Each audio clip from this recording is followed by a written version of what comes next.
Good evening, good morning, good afternoon, whenever the fuck you're watching this. This is episode 11 of the RosinBaggers podcast, brought to you by Backyard Sports. They are just flying by.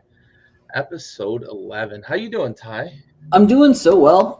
Had a weekend, a little getaway down in Kansas. Did a little fishing over the weekend. So what little baseball I could get when I got into some cell reception and was able to be able to log into the phone to my MLB app and catch up on the baseball scores. Got a lot of Royals baseball action that was going on over the local airways, but just good to be able to kind of decompress and wind down and get ready for another week. So looking forward to it, but got a lot of great series to talk about in a recap, and then a great series to preview, and hoping that we can get a special big stove intro Cameo, because cameo. a cameo, because there's a pretty big series with the Cubs and Cards going on that we're going to talk about here on the show. Yes, sir. Yes, sir. I got a sneaky suspicion that we might possibly get a cameo from Stove. If we get him here, that'll be great. If not, we know he's a busy man this time of year. How were the fish biting down in Kansas? Fish were biting about as well as the beers were biting. So we had about a 3 beer to 1 fish ratio down in Kansas. But my buddies always do a little bit better than I do. I think it's the bait. I don't know. Maybe it's the casting. But I've never really had any luck. But I just like being on the water and catching the rays. So.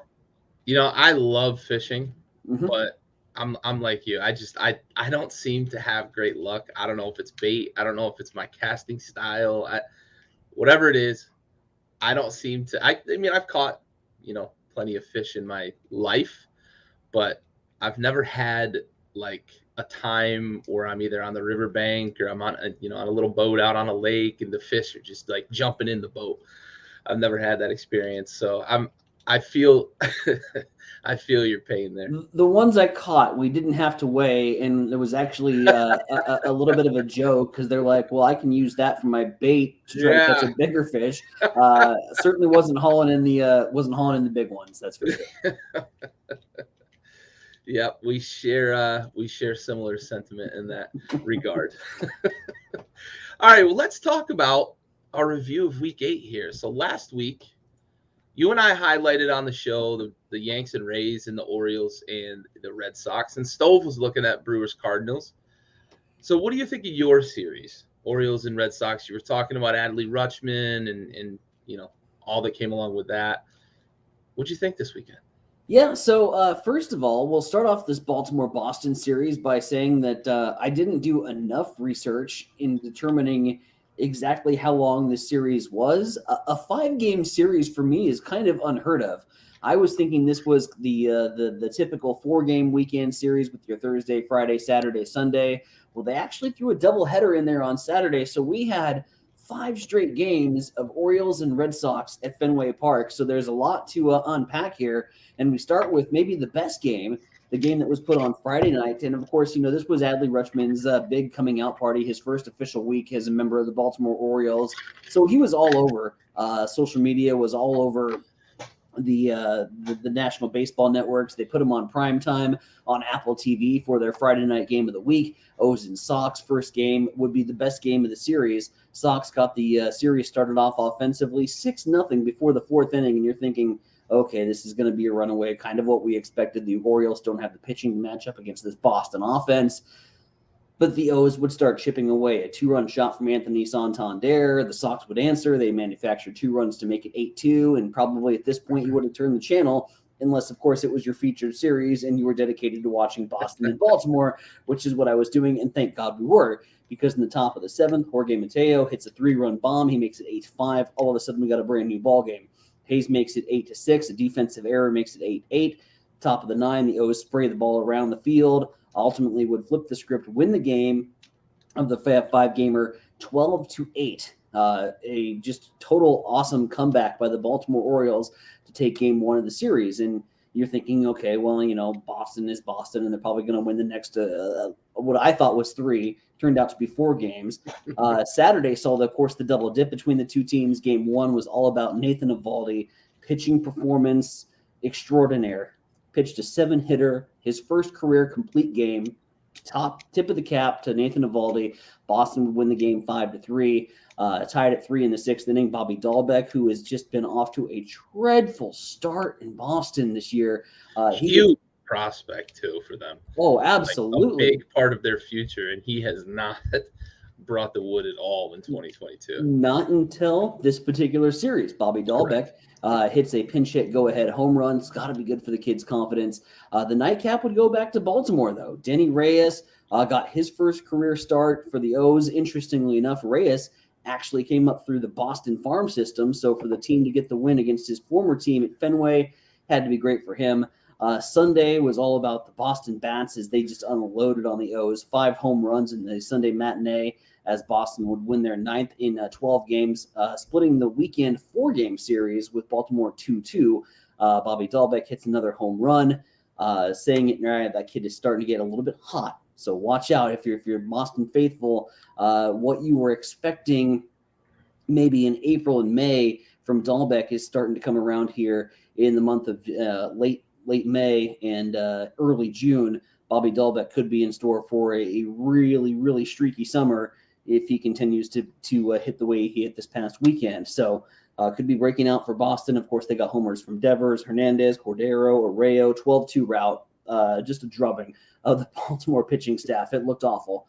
But there was the rubber match, the Monday Memorial Day baseball match. It would be the Baltimore Orioles with the upset as the Red Sox lost the series that, frankly, I really thought not only they had a chance to win, but possibly sweep to put Boston back into the thick of that AL East race. Of course, that is a very intense race right now with the Yankees and with the Rays, the Jays trailing a little bit behind. We talked about how Boston had gotten off to this slow start, so you really thought Boston had an opportunity to gain some ground, especially with 5 games against a bottom feeder in the AL East. But it would be Baltimore that would get the series 3-2. Was the lone bright spot this past weekend, of course, was Eovaldi. Rich Hill just got knocked around. The O's on the road, big rubber match. They won that baby 10-0. Tyler Wells got the start for Baltimore. Just his second start, throws 6 innings of 2-hit baseball. Wells was one of those pitchers, sort of kind of by committee, starting rotation by committee over in Baltimore right now. He's transitioned from the bullpen to the rotation as Baltimore tries to continue to kind of find the right combination with their pitching staff. And I think this Wells guy, he's going to be all right for him. I mean, 2 starts on the season, 2 wins. His previous start also went 6 strong against a struggling Royals ball club. But this series, for me, why we chose it was all about the ad man, right? Adley Rutschman, games on Apple TV, MLB Network, ESPN, the kid getting national exposure all weekend. And I just love this when prospects get the call and then the national media responds by putting them on the primetime matchups. He came into the series hitting 200. He had the triple, a walk, a run, 5 strikeouts. And luckily for Adley, baseball's a team game because Adley struggled a little bit, but the boys had his back. The offense was still able to come through. Just 2 hits on the series, both coming in that Monday rubber match. We're still waiting for the big moment from the Adley Rutschman home run. We're still waiting for an RBI knock. Patience, certainly the watchword around Baltimore, but even Boston fans. What was cool to me was Boston fans recognizing the fact that this is the future for the O's organization. Great reception, every single plate appearance that he made. You could tell that he's going to be a very special talent once he finds his big league feet. My big takeaway from the whole series was this is not your typical Baltimore ball club.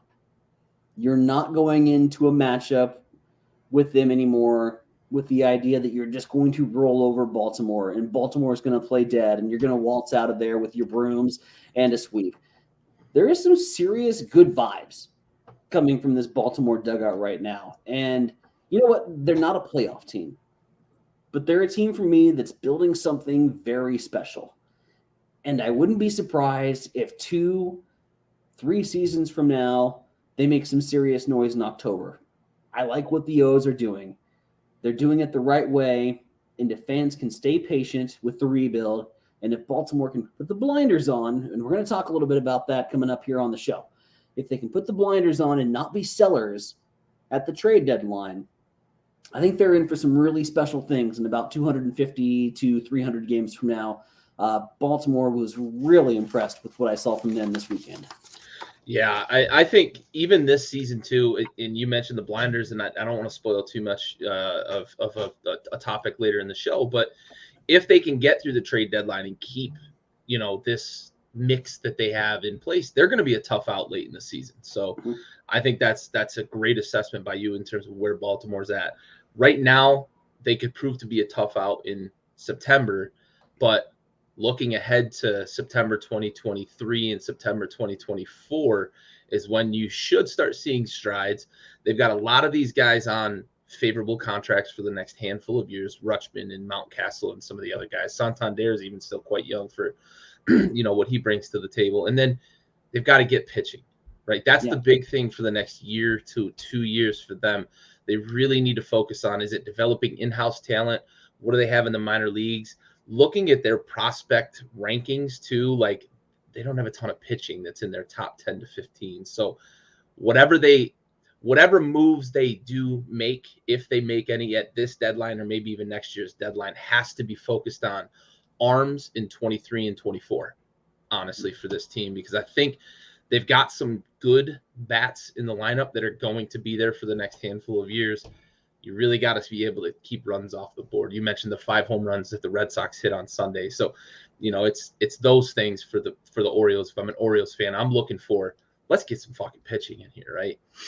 And I think for the O's, it's going to start in the bullpen, and I think it's going to be those long relief guys, those guys when your starters aren't able to give you the quality starts, the 5-inning starts, because that's going to happen in Baltimore. Their starters aren't going to go 6 deep, 5 games, 5 games in a row. So really, it's those long relievers, it's those middle relievers, those guys that can give you 2 or 3 innings of scoreless baseball, keep you in games, let your offense do your thing. I think, the bullpen is certainly where I'm going to be looking, and good thing, because we got a good crop of pitchers coming up that are going to be playing here this weekend in the national spotlight, and we'll talk about that later on in the show.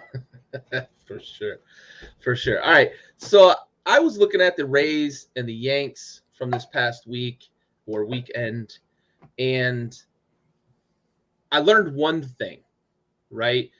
I learned that pitching prevails in a very tough AL East, and I think that's what is going to be a difference maker for the Yankees down the stretch. We've talked quite a few times on this podcast about the Rays and the way they just keep churning and churning and churning pitchers.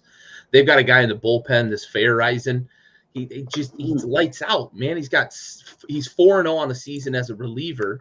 0.00 ERA. Like, you can't be any better. 4-0, hasn't allowed an earned run. It's unreal. He inherits runners and gets out of innings. He bails out, middle relievers. He bails out starting pitchers. But looking at the Yankees on Friday, they get a shutout of the Rays, and Jose Taillon starts that game, goes real strong, real deep. He's had a great season, facing a solid pitcher on the other side in the other dugout, and he deals, and they win 2-0, right? That's a game that the Yankees, looking at what they were going to bring in this season, a 2-0 game, you would have expected maybe Garrett Cole being on the mound, but they've got some guys that are pitching, and I think that's going to make a big difference down the stretch. It's also been the big reason for their surge.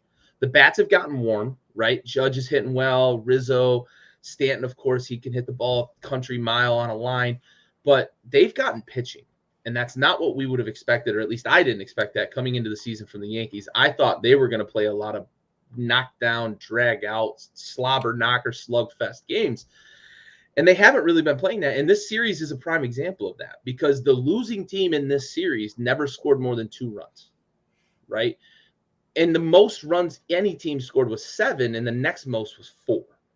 So it wasn't like one team was just running away from the other. This was a pitcher's duel series that I didn't expect. I expected to see a little more offense, but I think it just goes to show of the growth that the Yankees have gotten out of their rotation, but also their bullpen. Their bullpen was really solid in this with serious holds in the 2 games that they won. The 2 teams split the series, so we learned nothing about either team.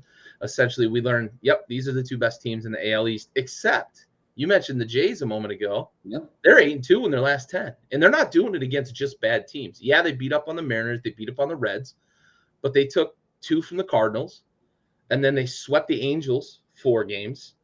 They beat the White Sox in the opener of their series they're currently playing, and they're up right now in the game they're playing. So the Jays are red hot right now in a division that features 2 teams that are sitting near the top of the standings in the entire major leagues. So this was a series that I think these 2 teams stalemated, and it gave the Jays an opportunity to make up some ground.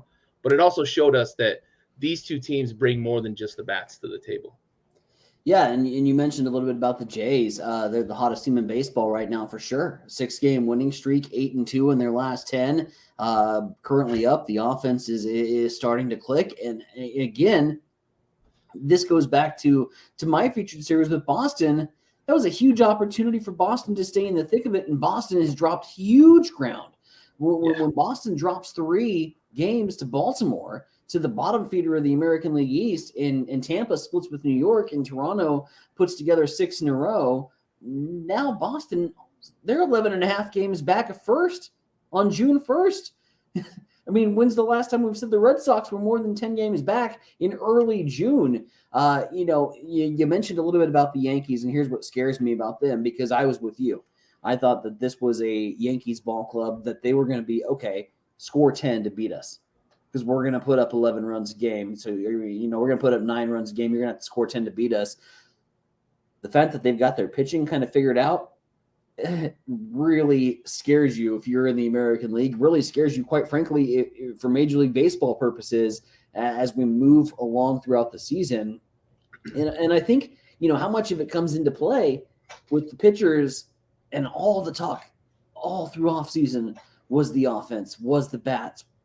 How much did they enter the season with a little bit of chip on their shoulder and say, we got a point to prove that we've got a good rotation, and B, a really damn good bullpen. And their bullpen has been, I think, what has impressed me the most so far in the season for the Yankees. Yeah, absolutely. And I did misspeak a moment ago. They didn't take both games against the Cardinals. They split with the Cardinals. So they won 6 in a row, not the 7 that I was implying. But yeah, absolutely. That bullpen for the Yankees is what has really surprised me, but maybe I shouldn't have been surprised, right? Like you said, they may have come into the season with a chip on their shoulder, but they also may have known what they had. Whatever it is, that bullpen is pretty lights out right now, and that starting rotation is even throwing well, as evidenced by the shutout against the Rays in the middle of this series. So, but the Jays are right there, right? So this is definitely, we talked a lot about 2-horse races last week. You were talking about that. This one is getting really heated with the Jays getting in there, and I don't think we expected the Jays to just fall apart and fade, but 6-game win streak, 8 out of 10. That's how you get yourself back into a race that features 2 of the better teams in Major League Baseball. All right, so let's talk about the upcoming week. So we have some wonderful artwork here. So good. I'm gonna pass the buck. Stove's not here to defend his Cubs, but oh man, he did sneak a picture in here of the brown bear here eating a Cardinal. Tastes like chicken. Defend your Cardinals, Ty. Well, I can defend it by what we're polishing up. We get it in the camera here as we polish up these World Series trophies, and you look at the long history of the 2 programs, and one has 11 in the trophy case, and the other has 1. One of these things is not like the other. The St. Louis Cardinals history shows. All that aside, this is my favorite rivalry in all of sports. And I know from the baseball perspective, you're going to hear a lot of people, but what about the Yankees-Red Sox? What about the Yankees-Red Sox? Yankees-Red Sox, blah, blah, blah, blah, blah. The Cubs and the Cards have a very special, sentimental rivalry because it is 2 fan bases in the heart of the Midwest that are very passionate about their baseball. And I'm not saying that the Yankees and Red Sox fans aren't passionate about baseball, but here's 2 fan bases that you're going to watch Cubs and Cards this weekend, and you're going to see blue sitting next to red. And where else in today's society do you see that happening, where they're able to get along, watch a baseball game, and there's a mutual respect. Now, I will say this. As a Cardinals fan, I am a Cardinals fan first and a fan of anybody that's playing the Cubs second. It's not as if we just thank you, Stowe, to chime in. it's not as if it's not as if we have this passionate hatred for Cubs fans. We just don't like to see them being successful. We have a mutual respect for each other that you just don't see in a lot of different rivalries. I think the Yankees and the Red Sox rivalry is a little bit more on the heated side. Cubs Cardinals has always been a level of mutual respect, and you bring that into what should be a great series. And for St. Louis, here's an opportunity for the St. Louis Cardinals to really grab a hold of this National League Central race. We are currently 2.5 games down from Milwaukee. Milwaukee, of course, as is accustomed to Milwaukee tradition, April and May, they're the best team that nobody's talking about, and that holds true. By June and July, they tend to fade out. And I think if St. Louis can put some wins together here, it's another 5-gamer, by the way. So for 2 series in a row, I've decided to go with 5-game series. You've got the Thursday, Friday, Saturday doubleheader, the Sunday night nightcap. And yes, Stove, the ball landed a long time ago. Get off it, man. The moonshot. But for St. Louis, going into Chicago, there's a little bit of a feeling, I think, for Cardinals fans that you got to win the series. And by you got to win the series, you got to take 4 here from Chicago. Otherwise, this whole month of June is going to get off to a really bitter start for St. Louis. I'm not talking about take 3 in the series. You want to win that maybe outright, 4 out of 5.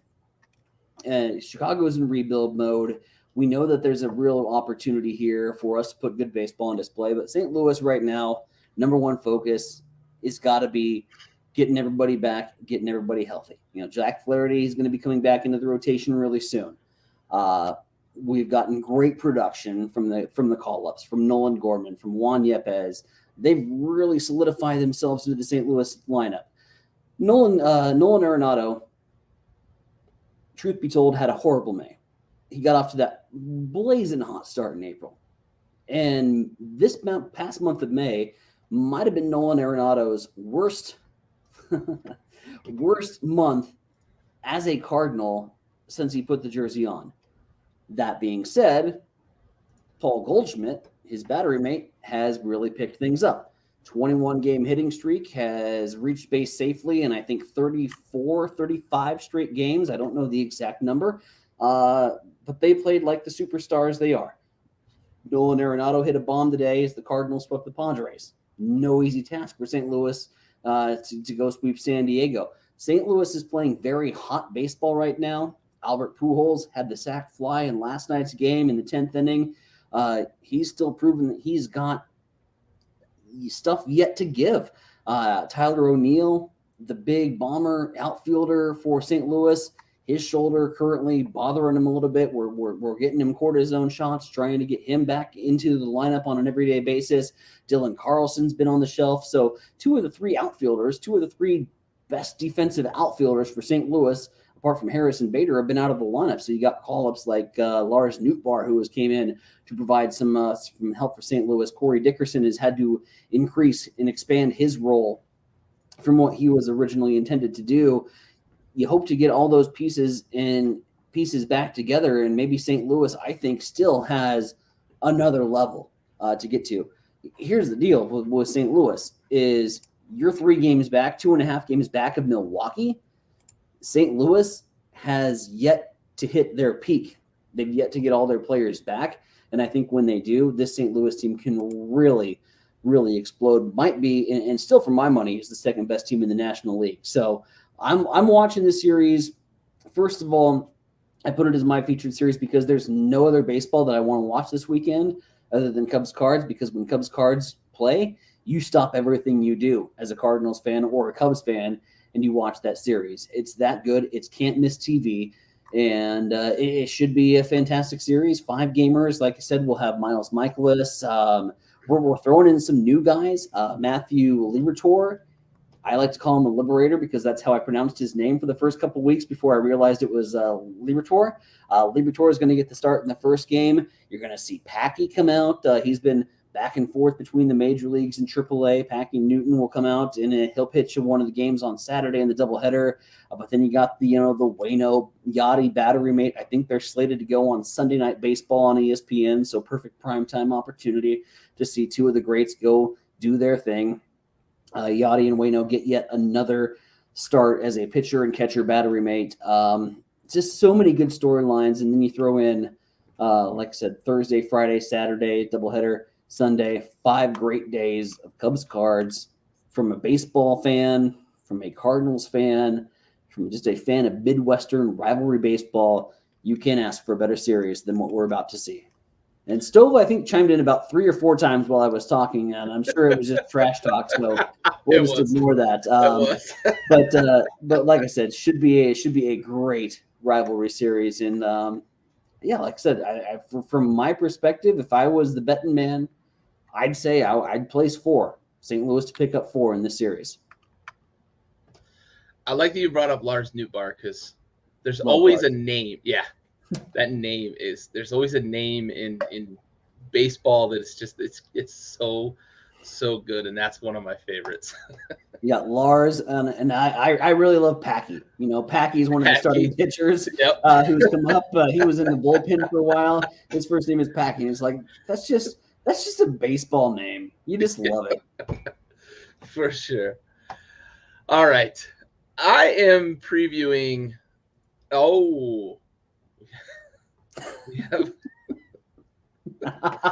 wants the Magnum PI at stake, huh? Okay. Accepted. There we go. We got clean shaven. If we don't win 4, we might have a clean shaven tie next week. If we don't win 4, I will go babyface on next Wednesday's show. Yes. And I haven't been babyface in years. That's awesome. All right, I'm looking at a couple of cellar dwellers here, Washington and Cincinnati, and we try to find good series to preview here. I'm going to commiserate a little bit here because we've given the Reds a really, really hard time this year for good reason, right? They've earned it. The owners earned it, and it's not it ain't the players necessarily that have earned it. They just don't have talent. That's just what it is. They've traded away all the talented players on that team. And then I look at my team, the Nationals, and they ain't much fucking better than the Reds. I mean, the Reds are 16 or 17 now and 31. Washington actually has a worse record than them if you look at winning percentage. Mm-hmm. They're 18 and 34. It's miserable watching this team. It is absolutely miserable watching this team. And not to mention, Cincinnati's not even the worst team in the league right now, right? Winning percentage-wise, Kansas City's 16 and 33. And, but we've talked a lot about Cincy. We've talked, and I've talked a lot about how miserable it is for, Nats fans right now. Stowe's pretty excited about the wager, by the way. But this is a series that has implications for draft position, right? And I hate being a fan of a team that talks about draft position a third of the way into the season. Mm-hmm. But that's the state. And actually, I think we're about a quarter of the way in now. But I'm sorry, a third of the way. Either way, too early in the season to be talking about draft position, especially a team that won a World Series just a few years ago. But that's where we're at as Nats fans. We can't seem to keep our own talent in house. It's the owners, it's the learners, and they seem to spend money on some and not others. We let Harper walk. We might lose Soto now because they just can't seem to open the pocketbooks. And Scherzer's gone, and Trey Turner's gone because they thought they weren't going to be able to pay Trey and Juan, and now we might lose Juan altogether. It's a mess in Washington, and it hurts because there is some good young talent on this team. Juan Soto's one of the best players in the league, MVP candidate, probably the best pure control of the zone hitter in the league right now. And we can't fucking win ball games. We can't score runs. We can't pitch. We can't do shit. And then I look at the Reds and I'm like, I don't know how it feels to be a fucking Reds fan. And it sucks, man. It sucks. And this is a series that has implications for the seller looking at the draft.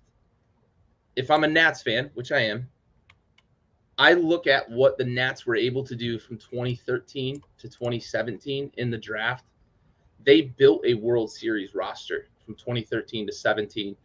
It was, adding guys to Ryan Zimmerman. They drafted him a couple years before that, but 13 is really when they started to put pieces together. Harper came in that span. Strasburg came in that span. Guys like Trey Turner and these talented guys that were a big part of that World Series run came during that. Anthony Rendon, another piece that was absolutely vital to the World Series run that we had. So Cincinnati, I know it hurts because your team just doesn't seem to want to build going forward, but Washington fans, it's gonna be tough for a couple of years. But I think right now, with the position we're looking at, we want to lose. I hate to say we want to lose, but we want to lose some of these games to get those top picks because we were able to do something with those in the past. Sorry to drag the mood down. Can I ask from the Nationals' perspective, because I'm very curious, with that mentality and with that mindset in existence, can you keep a guy like Juan Soto to stick around? I don't think so. Right. And it's a combination of two things. One, I think he wants to go to a winner, right? But I also think he wants to get paid, and he will get paid, right? Some team, whether it's Boston, New York, LA, one of those teams is going to give him $45, $50 million a year. Someone's going to. I don't think the Nats are even willing to go that high. They offered him a pretty big number, but not that. It was like 35-ish million a year that they offered him this past offseason to extend. And he wants to hit free agency, and that's the same thing Bryce Harper said before he left. So if we let him hit free agency, I don't think he comes back. I really don't. And I can't say that I blame him. A guy that's that good probably doesn't want to stick around for a rebuild. It's just not like the Joey Vottos of the world are very few and very far between. He's a guy who stuck it out for a long time on bad teams in Cincinnati and has been one of the best hitters, not so much the last couple of years, but he was one of the best hitters in baseball for, 6-7 year stretch. So those guys are very rare. And Soto has the unique opportunity that there's a big market club and I don't understand why DC doesn't just open the fucking pocketbooks, because this market is silly. The TV dollars around here is silly. They just don't want to spend the money. So somebody in New York, Boston, maybe Chicago, LA, one of those big ass markets is going to give him 45, 50, and I'm going to hate every fucking minute of it. A lot of teams that can use that guy right now. Yeah, it's a good point. And I guess the only thing that I really try to keep telling myself as a fan is like, it's not my money, right? It's not my family. It's not. I don't know what the motivating factors are. To me, as somebody who doesn't make $10 million a year, who doesn't make $1 million a year, I don't know what the difference between 1 million and 10 million a year is, right? To me, it's just like, you're a fucking millionaire, right? Like, that's the mental. But when you are a millionaire, I'm sure that there's a difference between 10 and 20 and 30. And obviously, I think he's going to make mid 40s, maybe even 50 a year. So that's a lot of fucking money. And money talks, but also so does the fact that there's a big difference between 3 World Series rings and one maybe in your career if you stick it out for a rebuild. Yeah. You can win 3 now or win maybe one in the future. When you're talking about legacy, that speaks volumes for a guy like Juan Soto. Yeah, absolutely. Right. I mean, individually, there's not a lot left for him. It's all about what you said, legacy, right? Get on a team where he's in front of the national audience on a regular basis, a team that's going to continue to spend money to stay in contention. So, all right, let's bring the mood up a little bit. No more of the cellar dwellers. Well, sort of. All right. So, Stove wants to highlight how great the fucking Dodgers are, except that's a fancy little picture there. A guy who's dealing with some crazy legal battles. And I wish Stove was here because he's very passionate about the Trevor Bauer situation. I wish he was here to talk about it in real time. But it's shit what they're doing to him. He wasn't convicted. the charges were dropped. It was dismissed in court. Not enough evidence, and what are they doing suspending him for a whole season? Like, it's just part of me almost says it would be different if Trevor Bauer was not so outwardly outspoken about Major League Baseball in general.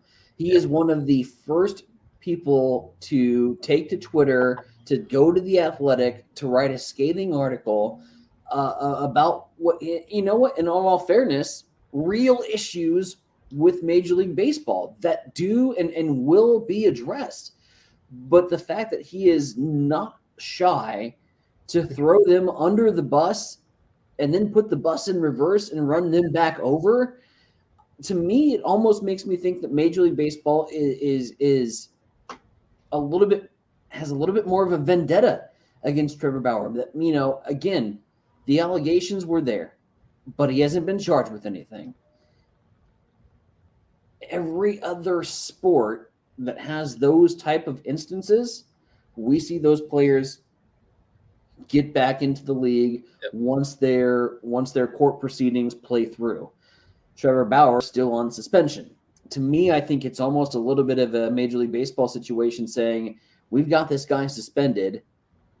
He is a firecracker whenever he gets involved with Major League Baseball operations. We have an opportunity to continue to suspend this guy and use this as maybe I don't want to say a cloak, but use it as sort of a reasoning behind keeping him suspended. To me, it's almost a matter of a situation where I think they're just paying him back for all of the things that he's publicly said about the game.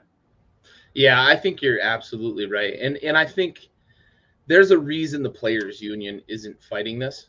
I think they're in on the conversation with the league in terms of, he said a lot of brash shit, not just about Major League Baseball. Mm-hmm. He said a lot of brash, abrasive shit about Major League Baseball, the players union, and a lot of individual players. In addition to admitting that he used the sticky shit because Major League Baseball didn't care. Right? And he even mentioned, like, I saw my own rev rate go up by about 400 RPM. Like, he knew the science behind what a difference the sticky stuff was making, and then called out Garrett Cole and a couple of, but Garrett Cole was the big name that he went after, Garrett Cole, essentially, and talked about how the league didn't care and the union didn't, and this and that. And then, as you mentioned, right, he's publicly speaking out and going after the league. And I think the players union has essentially said, yeah, we're in this together on this one. Let's keep this loudmouth off the field and off of Twitter and out of the papers as much as possible. So, all right, let's shift gears to your State of the Union here, looking at the Southwest, out in the desert, the Arizona Diamondbacks. Arizona Diamondbacks, one of the cellar dwellers, and we'll talk about it a little bit later on with fair or foul topics, but one of the many cellar dwellers on June 1st. I can't get over how bad I can't get over how bad the bad baseball teams are in baseball, and the Arizona Diamondbacks are certainly one of those. Now, that said, only 2 games under 500, but 2 games under 500 in a division with the Dodgers and the Padres without Tatis and the San Francisco Giants. So you're 2 games under 500 and you're 9 games out, 10 games out of first place in the National League West. Arizona, to me, is a little bit like a Baltimore situation in the fact that I think there is something there, but I don't believe Arizona is going to be able to do a Baltimore scenario rebuild where they're able to hold on to their players at the trade deadline. There's a lot of talent in Arizona. The offense just hasn't been able to put it together. Ketel Marte is probably one of the better players in baseball that nobody knows about because he plays in Arizona in the Southwest and just does not get that typical national exposure. I could see Ketel Marte going at the trade deadline. I could see a first baseman with a lot of pop in his stick like Christian Walker going at the trade deadline. Those two alone would decimate this Arizona Diamondbacks lineup. You guys got guys like Dalton Varsho and Josh Rojas. Rojas is starting to put it together as of late, got off to a little bit of a slow start. David Peralta, they got a rookie center fielder who's going to be a great player in Alec Thomas. But I just don't see Arizona able to hold on to some of their offensive players. And offense right now is where Arizona is really struggling to put it all together. So you take even 2 or 3 pieces out of that lineup, and this could be a really sad state of affairs in the second half of the season. And I don't mean to be all doom and gloom, but then you take a look at their starting rotation, and oofta, you think the offense is off to a slow start. Madison Bumgarner's year 1, and Madison Bumgarner is probably 3 or 4 years past where Madison Bumgarner was effective as a starting pitcher. He's still getting quality starts. He's still throwing the ball around 5 and 6 innings. He's, putting up decent numbers, 3.37 ERA, 2-3 on the season. Had 6 strikeouts the other just today in a 6-0 loss because the offense couldn't scratch across any runs, barely could put together any base runners. But then the rest of the this starting rotation, Zach Gallen, Zach Davies, Merrill Kelly, Tyler Gilbert, Caleb Smith, they're doing the rock, paper, scissors to see who feels better to get the start in Arizona. So the rotation has just been god-awful terrible. The offense has been slow, and the standings are reflective of that. 25 and 27 right now on the season. As mentioned, 9.5 games back. But yet you listen to and you watched them the other night against the Braves, where they were able to fight back and come back despite really improbable odds. You listen to their manager. It's a team that's hungry. It's a team that was able to rebound. It's a team that has the mindset to go out and do something special every single night. They don't worry about the last result. They're not going to worry about this 6-0 game. They're going to go out and play tomorrow. To me, I think the clubhouse mentality is all in. I think the clubhouse mentality buy-in is there. I think there's a lot of heart. I think there's a lot of character. But to me, it's going to come down to the front office and whether the front office is going to be able to hold all those pieces together for the second half of the season. And I don't have a lot of faith and confidence, especially in that Arizona market, that they're going to be able to do that. I can see them being sellers, and I can see this second half as a state of the union. Don't be doom and gloom for you Arizona fans, but I can see the Rattlesnakes having a very rough go come mid-July. Yeah, it's sort of surprising too, because you mentioned they do have some young talent on that roster, and Ketel Marte is probably in the top 25 or so, maybe baseball players overall in the league. Maybe not quite that high, but dude's a stud. Mm-hmm. And they bury him because, one, they play in the Southwest, and I get it. That's a tough market in terms of the national exposure, but they also aren't very good, and they haven't been very good his entire career. So it's tough. It's tough there. And Mad Bum is not the Mad Bum of yore that was lights out, dominating, as a starting pitcher who could carry a rotation. He's not that anymore. So tough state of affairs out there in Arizona. Speaking of tough state of affairs, wrong one. Kansas City Royals. This is not going anywhere near where I thought it could go. And I didn't think there was any real smoke to the fact that the NL or the AL Central is a winnable division.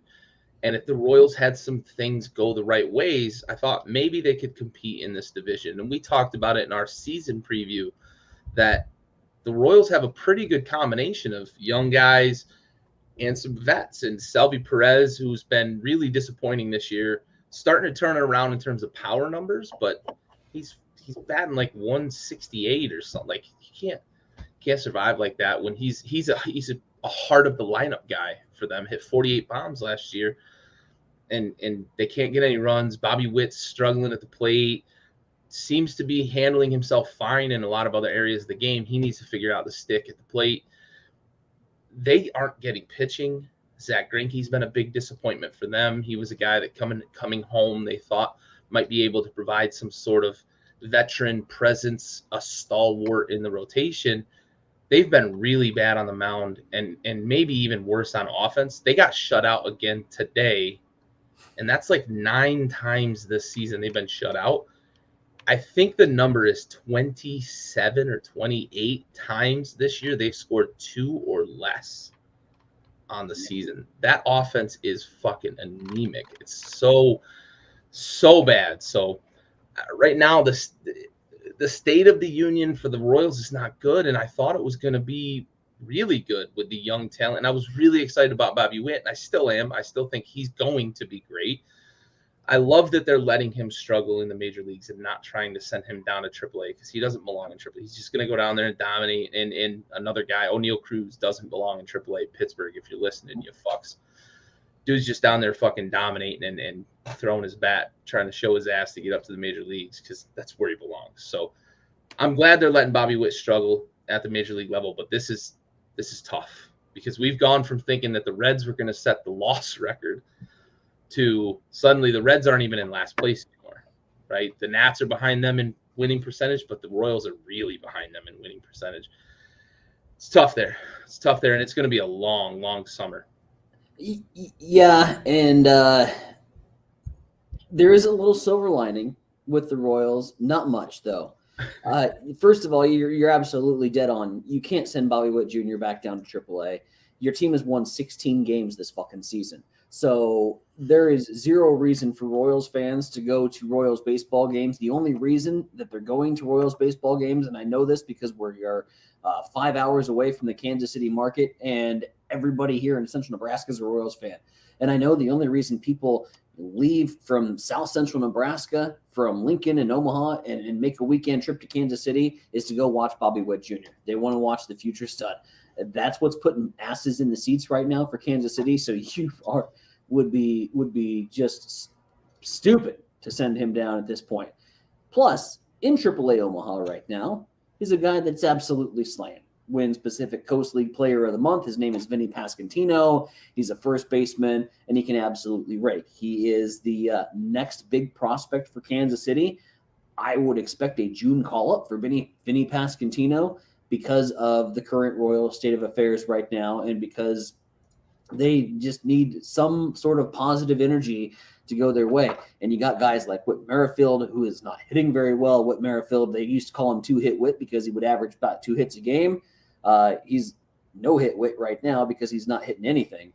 The corners are an absolute struggle right now in Kansas City in the infield. So you bring in a guy like Vinny Pasquantino. You got to get Salvador Perez going again. Their outfield is just dreadful, and their defense is god-awful terrible. And because I'm used to watching St. Louis Cardinals defensive baseball, and you watch it when it's on full display, and you watch what it really looks like, and then you watch the Royals scramble around, try to chase a fly ball. I mean, it looks like men versus boys out there when the ball's put in play. They got a lot to fix, and their pitching staff is dreadful. They are minus 77 in run differential right now, which is the second worst in the major leagues next to Pittsburgh. You don't want to be next to Pittsburgh when it comes to run differential right now because that's a sign of a really bad baseball team. So Kansas City, like you said, I had high hopes. I was having really good expectations of maybe Kansas City getting into the thick of a run in the middle of July, which I think would have been just really exciting for the region, for the area, for the Royals fans. It just has not gone their way, and everything that could have gone wrong when you were doing pros and cons at the beginning of a preview for the Kansas City Royals has gone wrong, and just not good baseball right now in Kansas City. Yeah, it's tough. All right, let's do our salute to service here, and then we will get to fair or foul to finish up the show.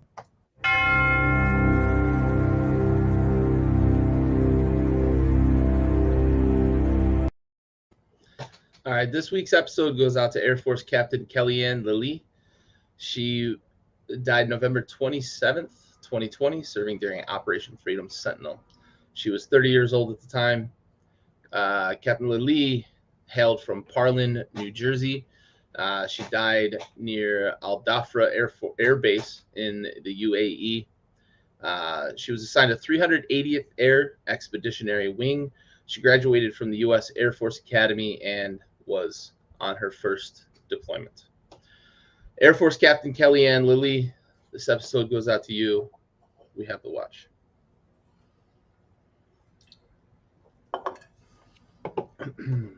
All right. Let's shift gears into fair or foul here.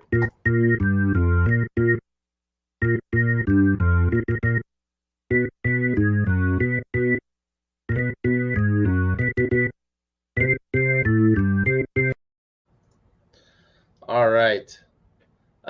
Let's start with the trade deadline. We kind of hinted at this discussion here.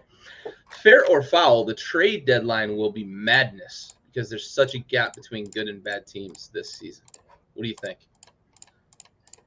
I'm still counting the number of bad teams right now. Hold on. 10. Count them 10 teams right now in Major League Baseball that, according to CBS Sports, have a less than 1% chance to make the postseason.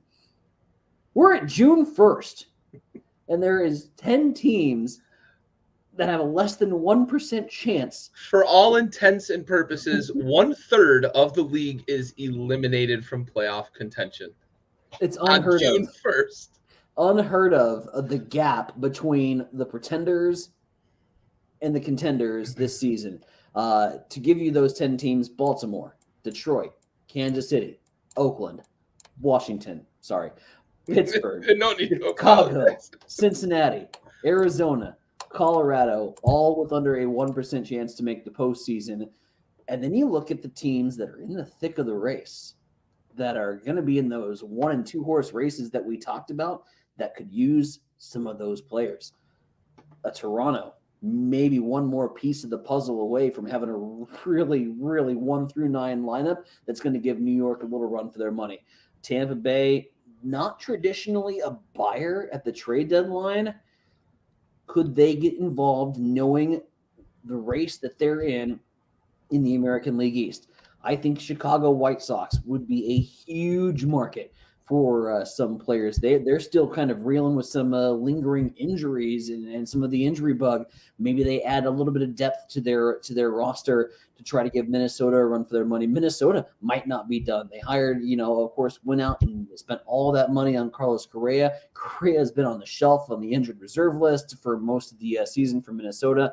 Byron Buxton has stepped up and done some huge things, but Buxton's going to need a little help. He's not going to be able to get the Minnesota Twins to the promised land on his own. Does Minnesota open up that pocketbook a little more to get that AL Central pennant, something that they easily covet? I look, probably my biggest buyer right now, if I'm in the buyer's market, is I'm in that LA Anaheim market. And I'm thinking, God, we're 5.5 games back from Houston, because Houston just continues to produce and produce and produce quality games and quality players. And they sold half their farm, and yet here's Houston still 5.5 games up. I think LA and the LA Anaheim market is huge, a huge buyer's market. Get Shohei and Mike Trout a little bit of help. Maybe one of the biggest buyer's markets has to be Atlanta right now. At this point, you're 10.5 games back of New York. Not only is the NL East race slipping away, the postseason odds are starting to slip away. If you're going to make a push, you got to make a buy at the trade deadline. Atlanta could be in store to land some big-time talent. And I'm going to say this right now. As a St. Louis Cardinals fan, I don't think we're out of the buyer's market yet. I don't think we've made all of the moves that we could make. Is the lineup really solid all the way throughout? Do I want to see any of those guys get sent back down or go on to the bench? No, but you got a guy like Brandon Donovan who's showed up and he's produced really well in the infield. Is he an everyday starter when you can bring in a big name from another club? No. You bring in the big name from another club and you let Brandon Donovan continue to pay his dues. San Diego, depending on the Fernando Tatis situation, does he come back and immediately get back to Fernando Tatis Jr. form? I don't think so. I think it's going to take time for him to really get things going over there in San Diego. And I think San Francisco being 5.5 games out is certainly going to be a buyer. So I think, we mentioned 10 teams that are sitting right now out of playoff contention that I think are going to be sellers, but we just rattled off 10 teams that could be in the buyer's market. This trade deadline is going to be certainly one to watch. Now, the biggest question I have is, of those teams that are sellers right now, what do they got to offer? Tigers with Javi Baez, you sign him to a long-term deal. Are you going to jump ship on that long-term deal? I think Juan Soto obviously wants to test free agency waters, but I don't know that he's trade deadline bait. Chris Bryant over at the Colorado Rockies, after they opened up their pocketbook and signed him to a long-term deal. CJ Cron, God, you'd hate to see him play anywhere but Colorado with the pop and power that he has in his bat. I think Ketel Marte maybe a big name, but of the sellers right now, that's kind of the lingering question. Of the sellers right now, what do they have to offer? And I think that will determine things. But no, I think the trade deadline will see some dramatic shifts in terms of the power of Major League Baseball, and I think it'll be fun to watch. Is it madness? Yeah, let's call it madness. I'm calling this one fair. Yeah, I'm with you. I just think that the gap is such that there's going to be teams, like you mentioned, the good teams are going to be looking to poach talent from the bad teams, and the bad teams are going to be looking to build their farm systems, right? And build those farm systems through a couple of moves here at the deadline to get 2 or 3 prospects at a time. Get that farm system built up, replenish the talent. You're looking at teams that have not historically been sellers at the deadline. Washington being one of them. They were sellers last year because the money thing, and then this year because they're fucking awful. They could be a team that is not just looking at the draft like I talked about earlier, but is looking at the trade deadline to say, let's get 2 or 3 guys that we can fill the farm system with. We got a couple from LA last year, Josiah Gray. We got Kevin Ruiz and potentially a couple other guys there in that trade that could be pieces later on. What can we get this year, right? And that's going to, I think, be the mentality for all of these teams. Is it Juan Soto? I don't know, right? Like, what's the farm price for a Juan Soto? Pretty big, even with the fact that he's a free agent coming up. I think a team that would trade for him would be in one of those big markets, and then it'd be a trade and sign, and he'd get an extension almost immediately from that team in that big ballpark. You look at Kansas City, I thought maybe a Zach Greinke could be a piece, but he's been about as bad as we think he could be. Does he turn it around a little bit as we approach the All-Star break and we start to get closer to the trade deadline? And then he becomes a guy who's either a spot starter or a long arm out of the pen or a middle relief guy that can get you some outs. Do we look at Seattle, right? They've got a couple of guys on that roster that could be trade bait. You mentioned Robbie Ray in our chat, and we didn't really talk about him on the show, but he's a guy who's been dominant in years past. Cy Young winner, I believe he won Cy Young. Cy Young last year. Yeah, it was last year. That's right. With Toronto, yeah. And he's been terrible in Seattle, but does a team take a chance that he could recapture that in a better setting, right? Is it one of those things, right? You look at Seattle, you look at some of the other teams that are there at the bottom. Miami, right? Is Miami going to be a seller? They're not of that 1%. They're not a 1%er, but they're a team that's probably going to be on the outside looking in terms of playoffs. Do they go sell somebody? And I'd hate to see them lose some of their exciting talent, but it could be, one of those guys that's getting close to the end of arbitration or the end of their, team control. I think it is going to be pretty exciting. It is going to be madness at the trade deadline because there are going to be so many teams looking to win the arms race that there's going to be a lot of deals made, a lot of players exchanging hands, and we may see some blockbuster prospects moving from team to team here based on, what these teams are trying to do to win that power struggle. So fair for me as well. All right. Staying in that vein, the fair or foul, the number of bad, really bad teams in Major League Baseball, while they rebuild, many of them, but the number of bad teams is bad for the game. Fair or foul? Yeah, I mean,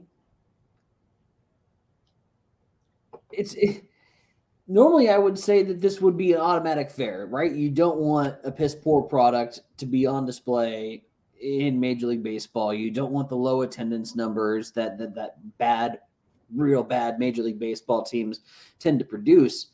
But at this point, there's so many of them that it's pretty competitive between really bad baseball teams. So you got 1/3 of Major League Baseball that's playing pretty good baseball amongst themselves in the race to see who gets dead last. But no, it's rough. It's rough for baseball because from the excitement factor, take in mind your 162 game watcher who will religiously watch, say, St. Louis Cardinals or the New York Yankees.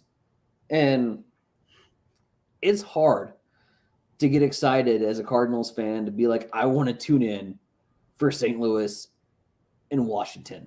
I want to tune in for St. Louis and Pittsburgh. Because you know that there's two results that are going to happen. Either A, it's a blowout game and you fall asleep by the fourth inning, which is bad, or B, you lose the game and you're going to be absolutely miserable and just want to drink whiskey for the rest of the night. There's two options that happen when you're playing these really bad baseball teams. You know, I just don't recall, Gary, a time in baseball where we've had so many teams already basically indicating that they're in rebuild mode. And again, I think a few of those teams certainly had high hopes that if things went their way, they wouldn't be in this particular situation, but they are. I think Colorado's certainly in that. God, on episode 5, we were talking about Colorado potentially being in the race for the NL West, right? Oh, how things have changed in Colorado. I think Arizona had high hopes. I think Detroit's got really high hopes with what they've got going on. They just can't get any starting pitching to stay healthy. Casey Mize being on the shelf is horrible for him. So they are where they are because of the injury situation. Pittsburgh, for God's sakes, call up O'Neill Cruz already and get exciting. Jesus Crow, what are we still watching this for? AAA still. I just you have no idea what they're doing, but it's horrible for the game because again, from the fan perspective, I can't get excited to go watch teams that have 0% chance to make the playoffs. I can't. Do I love watching these younger guys from a baseball perspective? For a guy like me, I'll sit down and watch Baltimore, Boston so I can watch Adley Rutschman play for 5 games. The young guys, your Spencer Torkelson in Detroit, love watching him. Bobby Witt Jr. in Kansas City. If the Pirates would call up O'Neill Cruz, I'll go watch Seiya Suzuki from the Cubs to be the next great product there. But it just doesn't have for the average baseball fan who's going to watch a game with potential playoff implications, and you see that there's 19 and a half games back, you don't want to watch that shit. Yeah, and I think you nailed it on the head with every point you made, right? And I want to highlight a couple and piggyback off a couple as well. You said it perfectly. It's bad for the game because 1/3 of baseball's fan bases have nothing to root for except for, you mentioned players, right? When we start talking about the reason to go watch a Kansas City game, the reason to go watch a Washington, a Pittsburgh, those games is because of a player or a couple of players. That's when the team is bad, right? And we have so many teams right now that's all we can say about them. It's either bitching because somebody's still in the minor leagues, or it's let's go see how this guy who we thought might be in the minor leagues this year but isn't, how he's doing, right? So that's one thing. 1/3 of the league's fan bases have basically nothing to root for in terms of team baseball. It's rooting for those players to make good on that potential and become that 5-tool superstar that we think they can be. The other thing is now the other 2/3 of baseball, the fan bases, now have exactly what you said. A bunch of games left on their schedule against teams that nobody wants to fucking watch, right? And it's hard to get excited for it. And that word is very important in the discussion. You mentioned it. It's hard to get excited to watch those games. And for the average baseball fan, what have we said over the last handful of years, maybe as many as 10, 15 years about baseball. It's not exciting enough for the common fan. And that's why the game struggles to grow. And it actually has kind of regressed right over the last 20 years. We're looking at a game that's struggling to bring excitement to the table. And we have 10 teams out of 30 that are basically out of the race in June, on the first day of June. It's not good. We're 2 months into the season, and we have all of these teams that essentially have nothing to play for. Are there things to get excited about? Sure. It's pockets of things, and that's the problem, right? The other piece of this is all of these networks that are going to want to put these games on TV down the stretch. Who wants to put, you mentioned Cardinals, Washington, right? Who's fighting for that game? So now the Cardinals fan base, who may not live in the St. Louis area, doesn't get games on TV because they've got a third of the fucking league is no good, and nobody wants to put them on TV. So you're going to get LA versus San Francisco every week. You're going to get Houston, LA. You're going to get New York and Tampa, or New York and Toronto. You're going to get the same teams on TV, highlighted on Sunday Night Baseball on ESPN, the same teams over and over and over again. And that's, again, going back to, that's a problem for the common fan. The common fan is not buying MLB.TV. The common fan is not turning on their AM or FM radio and turning into Westwood One, right? They're not doing it. So this is fair, and this is really fair, because I understand that a handful of those teams that are that bad are really in a full-on rebuild. But you've got the Oaklands, you've got the Cincy's that are the exceptions to that, and they're just dog shit ownership. This isn't good for the game. The common fan doesn't care about what a team is going to look like 2 to 3 years from now. Exactly. Me and you, we can sit and watch the future, and we can know that we're watching the future, and we can get excited, and we can give ourselves reason to get up and watch that baseball game. The common fan doesn't give a damn if it's 2 or 3 years down the road. Yeah, and that's another point I wanted to highlight too. You started to talk about it, right? I don't remember a time that this has happened. And I'm glad you asked that question, Dad, because I can't recall a time since I really became like a baseball nerd, right? And you mentioned it. We can look forward to the future. We can talk about what players are doing now and what that's going to look like in 23, 24, 25. But right now, like, I can't recall a season where on June 1st, I felt like a dozen teams. I would probably stretch my number to a dozen, maybe even a baker's dozen teams that I don't think have a chance to make the playoffs. So we're looking at like the top 2 from every division, and maybe you've got a couple of divisions with 3 teams, right? And then maybe it's a handful of teams at most that are on the outside right now that could make a push. And we talk about the Braves. We keep talking about the Braves. That's a team that we've seen them do it. But we also know what that roster has to offer when they get right? So that's a team, maybe a Philly, right? But it's a small list outside of those teams that are right now in the chase, top 2, top 3, right? You look at the AL East and the AL and the NL West, you've got 3 teams in those divisions, but all the other divisions, it's like 2 teams and the also-rans, essentially.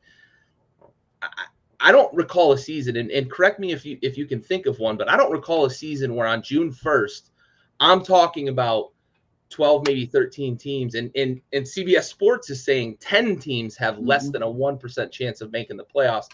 I don't remember the void, the gap, the canyon between the haves and the have-nots in baseball being this big. I mean, maybe in as I look back at seasons past, by this time, you got your cellar dweller in each division. So we're talking at max 6, but not multiple teams from multiple divisions. The NL Central, which used to be the creme de la creme, the cream of the crop. The NL Central was so competitive 1 through 5. Yeah, right. And you've got the Cubs and the Pirates and the Reds who are absolute dog shit. And right now it's a 2-horse race between the Brewers and Cardinals, and that's not going to change at any point in this summer. The American League West, okay, I'll give you Rangers a little credit. They're getting a little bit hot. They're 500 now. I still think the Rangers are far and away out of the race in comparison to the Angels and the Astros. That's a 2-horse race. The American League Central looks like it's going to be the White Sox and the Twins. Nobody else, in my opinion, really has an opportunity to get into that race, let alone get into a playoff spot. I don't recall a time where it's June 1st and we are already basically putting together playoff projections because we can, because we have those teams eliminated at this point in the season. Yeah, I mean, we're looking at this and projecting those pennant races in mid-September on June 1st. Mm-hmm. And it doesn't, like, it's difficult to argue against it too. Like, I tried to counterpoint myself and talk myself out of saying this is the worst season I can remember in terms of that gap and that disparity, but I couldn't do it. That was my big thing, which made me just say, okay, yeah, this absolutely is fair. And I almost framed this question in a way that you mentioned. You started it, and we just talked about it a little more. Like, the number of real bad teams is the worst in recent memory. But I wanted to make this a little more. Let's talk about the value to the game, because that's really the important thing. But you're absolutely right in posing that like, this is bad, and this is historically bad, at least from a couple of guys that have seen the last few decades of baseball, right? In my memory, I don't remember a season that's been this bad this early. It's wild. All right, let's finish up here. We got a little discussion here, and I'm going to get out of the way because I don't have a horse in this race. I love the rivalry. I love watching rivalry games, period. Cards-Cubs is a great rivalry. Dodgers-Giants is a good one. Yanks-Red Sox always took the cake for me as a young man because I grew up in the Northeast. But Ty, make the case. You've already started to do it earlier in the episode. Cards-Cubs, one of the best in all of sports, not just baseball. I can't do it. Uh-oh. I'm going to say foul. Cardinals-Cubs is not. This is like the opening scene from the Newsroom on HBO when he says America's, they're not the greatest. This is one of those shocking moments in all of my fandom. Cubs Cards is not the greatest rivalry in all of sports. That goes to Duke and North Carolina in college basketball, and I don't think anything will ever touch Duke in North Carolina in terms of that atmosphere that provides at Camden, in Chapel Hill. Those crowds are nuts. College basketball is on a whole nother level when it comes to Duke and North Carolina. Cardinals-Cubs is a very close second, however, and I will say that professional sports, Cardinals-Cubs is the ultimate rivalry in all of sports. And again, I understand what the Yankees and the Red Sox bring to the table, but there is, as mentioned, just the atmosphere surrounding Cubs and Cardinals, the proximity surrounding Cubs and Cardinals, the fact that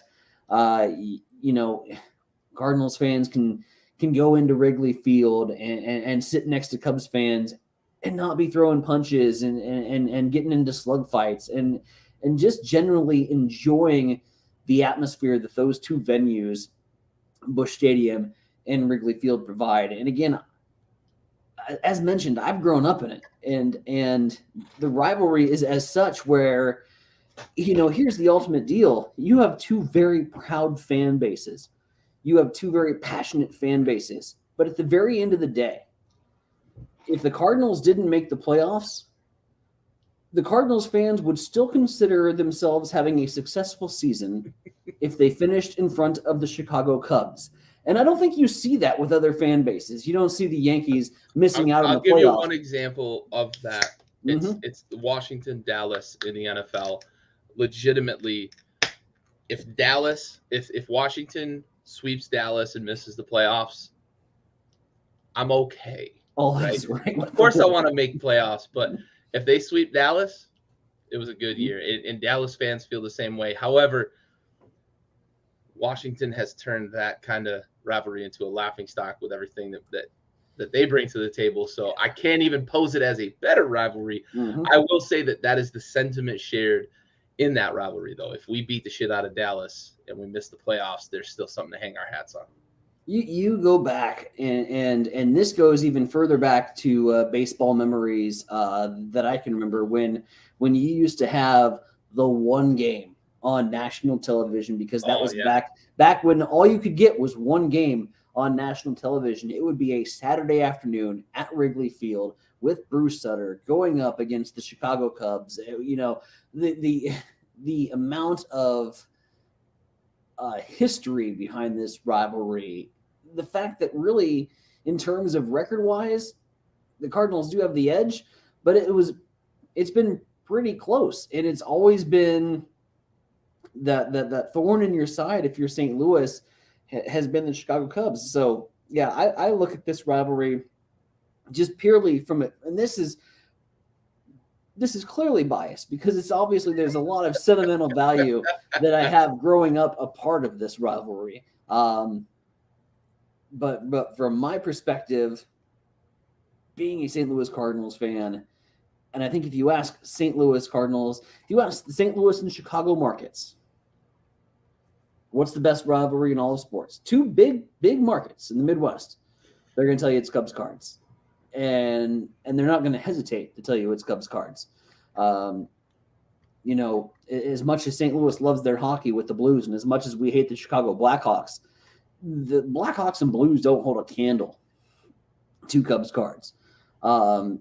I can look at it, other professional sports. You go back to Lakers Celtics, from the mid '80s. That doesn't hold a candle to Cubs Cards in terms of this rivalry and what it means to the fan bases. And I think that puts it on a whole other level in terms of what it means that day. We beat the Cubs. All is right with the world. That's just how it is. You lose to the Cubs, you're devastated. And like I said, if the Cardinals take 3 out of 5 games from Chicago this weekend, that's going to feel like a loss.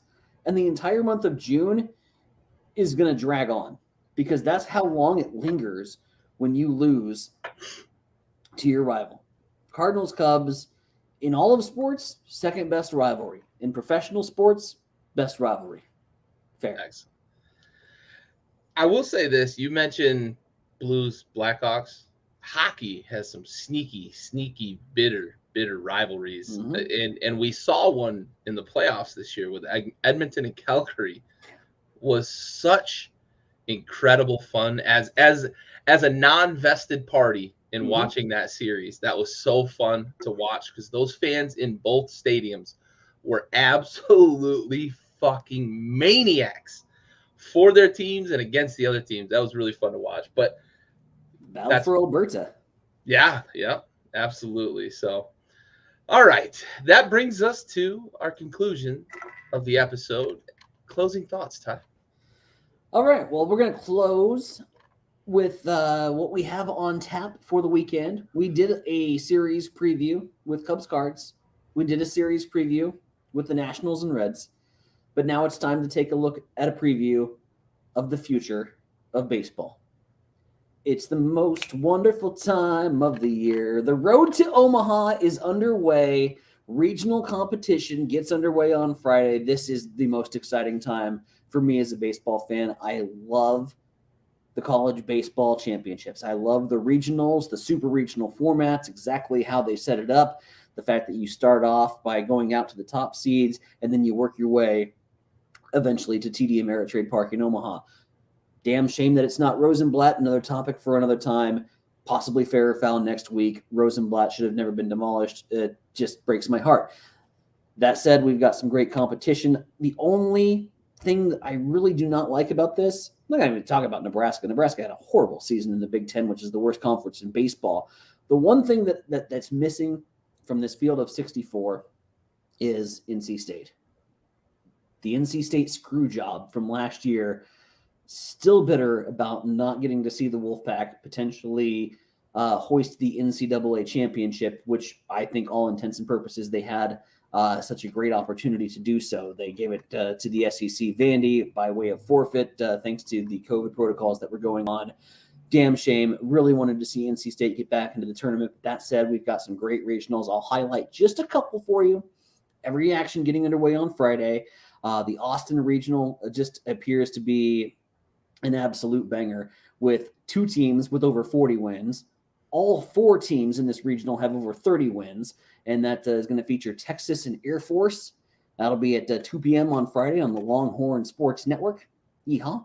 Then we got Louisiana Tech, because Louisiana is apparently the baseball capital of the world, and you have LSU and Louisiana Tech and Louisiana Lafayette, now just known as Louisiana.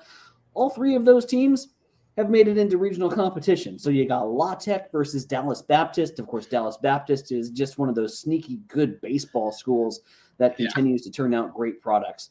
If you asked fans to name like the best baseball programs, none of them would name Dallas Baptist, and they would all be wrong. Absolutely. That is a phenomenal baseball school. So really looking forward to that particular regional.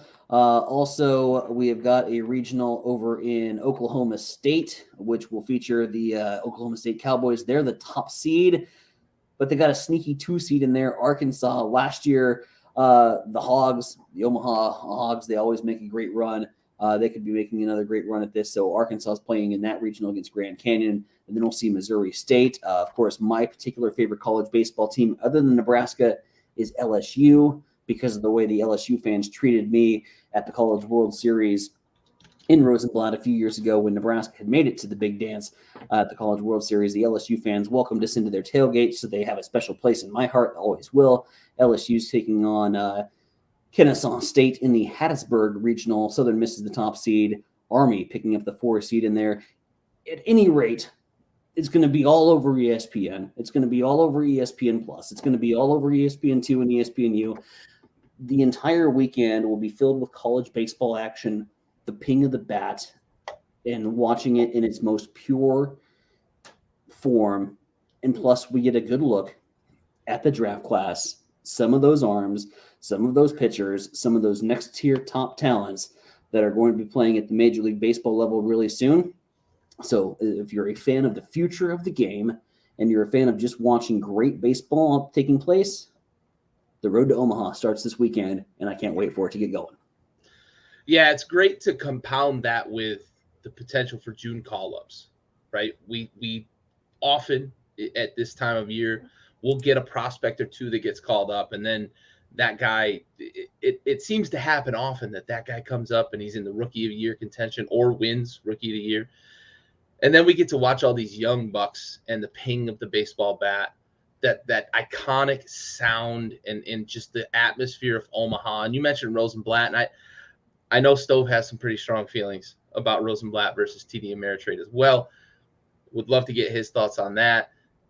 Absolutely a good fair or foul topic for a future week potentially here. But just it is going to be a great month of June because of all of the prospects looking at the draft class. And I think that's one of the more fun things I've always enjoyed about the College World Series. The baseball's great. The competition's great. Watching those young men bleed baseball and leave it all on the field for their respective universities. But seeing these guys drafted in the middle of the College World Series and seeing where they got drafted, who they went to, what team they could potentially be on in the coming years is just phenomenal. You mentioned Grand Canyon too. How about the only for-profit university in the field, right? Mm-hmm. They are and their facilities reflect the fact that they're a for-profit university. Their basketball stadium is unbelievable. Dan Marley is their coach. And then their baseball stadium is just ridiculous. The scenery around it is unbelievable. They've got a young man. I gotta catch his name real quick, but he is just lightning in a bottle. What's his name? Jacob Wilson, I believe is his name. Just unbelievable talent for Grand Canyon, though. So it's great that you mentioned them, because it is always interesting to me to watch that for-profit university do some things that these public institutions have always really kind of dominated. So you don't see many for-profit institutions at all have sports programs, let alone play at the highest level and potentially compete at the highest level. So it'll be fun to watch that regional there in Stillwater. So great weeks coming forward. Prospects playing potentially with June call-ups, but also watching these young guys realize their dreams as they get drafted. Some of them for the second or third or fourth time potentially, but realize their dreams and potentially see where they're going to be playing next year. But the task at hand, get out of these regionals, get out of the super regional, go play some baseball in Omaha. Absolutely. All right. For Ty and Stove, we hope to see him soon. This has been episode 11 of the RosinBaggers podcast, brought to you by Backyard Sports. We are out.